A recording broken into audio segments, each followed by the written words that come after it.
Ukraine युद्ध का आज 20वां दिन है और रूस ने कीव पर हमले तेज कर दिए। युद्ध के 20वें दिन रूस ने कीव पर मिसाइल हमला किया। रूस की मिसाइल कीव के एक रिहायशी इमारत पर गिरी है और यह बताया जा रहा है कि इसमें एक शख्स की मौत भी हुई है। वहीं रूस की सेना धीरे धीरे कीव की ओर बढ़ रही है। वहीं रूसी सेना अब शहरों पर बिना किसी उकसावे के भी लगातार गोलीबारी कर रही है। कीव के दक्षिण पश्चिम में जोरदार धमाके भी सुने गए हैं। तो एक रिहायशी इमारत पर यह मिसाइल गिरी है। एक शख्स की मौत की खबर भी सामने आ रही है।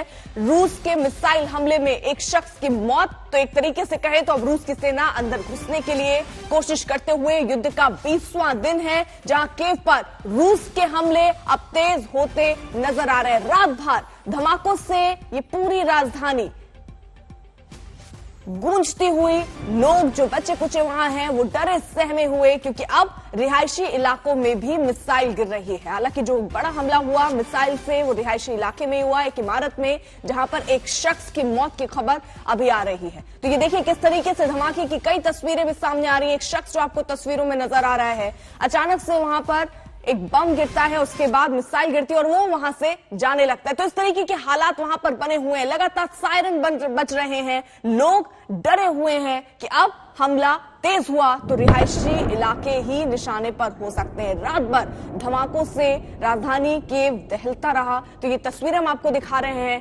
आप आवाज सुन पाएंगे किस तरीके के हालात में लोग रहने को मजबूर हैं। 20वां दिन, हालांकि चौथे दौर की बातचीत जरूर हो रही है। यूक्रेन की तरफ से यह कहा गया है कि बातचीत की टेबल पर अब सकारात्मक रुख रूस का दिख रहा है। इसके क्या मायने निकाले जाएं? क्या ये वार्ता ही आखिरी वार्ता हो सकती है? क्या आज होने वाली जो बातचीत है उस पर कोई समाधान निकल सकता है युद्ध विराम की दिशा में? ये एक बड़ा सवाल है, क्योंकि वहां रह रहे लोगों के लिए हर गुजरता दिन भारी पड़ता जा रहा है। राजेश पवार हमारे साथ, हमारे सहयोगी इस वक्त जुड़ चुके हैं। राजेश, क्योंकि आप वहीं पर मौजूद है, स्थितियां आप देख पा रहे हैं, ये हमले क्या वहां तेज हो गए हैं? और बड़ा सवाल तो यह है कि कोई उकसावा नहीं, फिर भी रिहायशी इलाकों को निशाना बना रहा है रूस। देखिए, यहाँ टाइम का डिफरेंस है। कीव में अभी बिल्कुल सुबह, बहुत सुबह है, 3.5 घंटे का फर्क है। मैं अभी 1.5 घंटा पहले इन धमाकों की आवाज से ही उठा हूं। सुबह 2 बहुत बड़े धमाके हुए हैं, बहुत लाउड थे, और मैं सिटी सेंटर में हूं, बिल्कुल एग्जैक्ट सेंटर में हूं शहर के। तो यहां से धमाके काफी करीब थे। मैंने लोकेशन उनकी कंफर्म करने की कोशिश की है सुबह से। एक उसी ओबलोन इलाके में हुआ है जहां से कल मैंने एक बिल्डिंग का रिपोर्ट किया था, एक बिल्डिंग जो पूरी ध्वस्त कर दी गई थी कल एक मिसाइल के द्वारा, अटैक के द्वारा।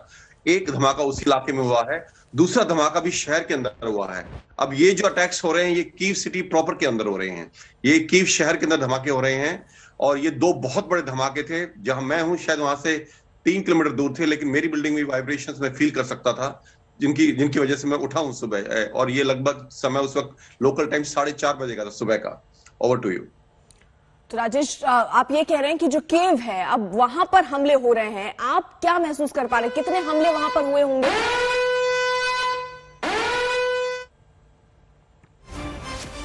Should I continue?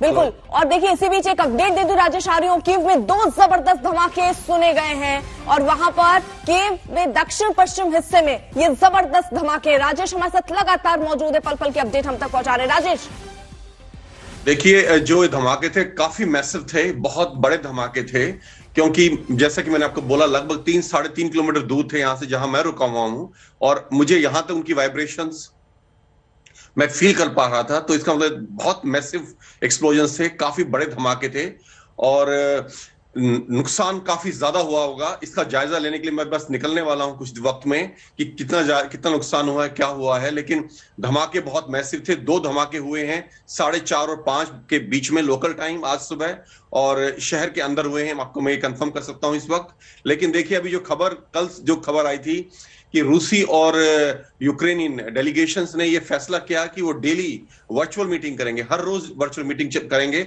और ये भी उनका कहना था कि रूस की तरफ से सकारात्मक रवैया दिख रहा है, थिंग्स पॉजिटिव डायरेक्शन मिल रही हैं। और यहां तक एक तो ये भी कह दिया कि शायद मई तक कोई समझौते पे हस्ताक्षर हो जाए। लेकिन मई बहुत दूर है, अभी तो ये 15 मार्च है, मई तक तो पूरा शहर तबाह हो जाएगा। तो देखें अब किस तरफ ये आगे बढ़ता है, अब ये देखने वाली बात होगी। लेकिन ये अपने आप में एक सकारात्मक चीज है कि वो बोल रहे हैं हम डेली वर्चुअल मीटिंग कर रहे हैं। तो मैं उम्मीद करता हूं ये जो अभी इलाके हैं, सिविल इलाके हिट हो रहे हैं और जानमाल का बहुत नुकसान हो रहा है। मैं ये मानता हूं कि अगर ये बातचीत चलती तो शायद कुछ नरमी दिखे, लेकिन जो रूस की मिलिट्री स्ट्रेटेजी है, जो उनका मिलिट्री वो है, एडवांस है, वो नहीं रोक रहे हैं और लगातार उनकी जो है धमाके और उनका आगे बढ़ना कीव की तरफ जारी है।